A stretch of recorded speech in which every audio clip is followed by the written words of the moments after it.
ایک درود شریف آدمی نہ چھوڑے، اس کو رات دن پڑھے اور آقا کی نظر کرم آ جائے، یہ درود شریف پتن کیا کا کیا بنا دے۔ پہلے اس کی نیت میں کچھ اور نہ ہو، یعنی کچھ نہ، فقط ایسے ہی درود پڑھ لے۔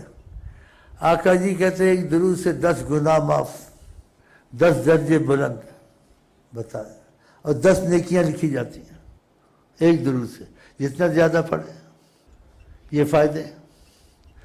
لیکن جو زبردست فائدہ محبت کا درود پڑھے تو اس پر نبی کریم صلی اللہ علیہ وسلم محبت کا معاملہ شروع کر دیتے ہیں۔ ہاں، اس لیے کہا ایک حدیث میں، جو محبت سے درود پڑھتے میں ان کو جانتا ہوں، دیکھا ایسا لفظ فرمایا۔ اگر پاکستان میں اور کچھ نہیں ہو سکتا ہے، ایک درود شریف میں آپس سے ایک دوسرے کو لگا دیں تو بہت بڑی بات ہے۔ خدا نے کہا درود پڑھو، خدا نے، نبی کریم نے کہا پڑھو، وہ اجازت ہی اجازت ہے۔ لیکن سلسلے سے جو اجازت ہوتی ہے تو ان کی زبان سے اجازت ہوتی ہے، اس کا اثر زیادہ ہوتا ہے۔ یہ راز ہے اس میں۔ اس لیے جو چاہے تو خود ہی سکھا دے، کوئی حرج نہیں۔ جو چاہے سلسلے کی نیت سے کرے کہ سلسلہ ادریسیہ سے یہ درود شریف کی اجازت ہے، یہ نبی کی زبان سے ہے۔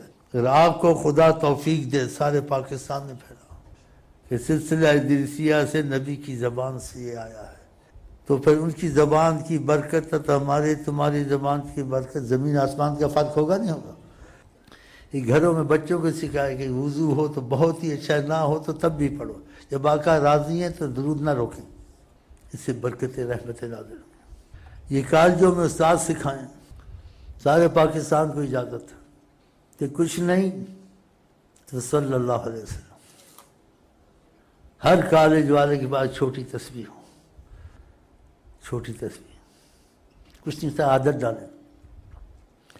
اور جو اتنا بڑا فائدہ اس کی حد نہیں ہے کہ نبی صلی اللہ علیہ وسلم اس کی طرف رخ کرتے ہیں، کتنی بڑی چیز ہے۔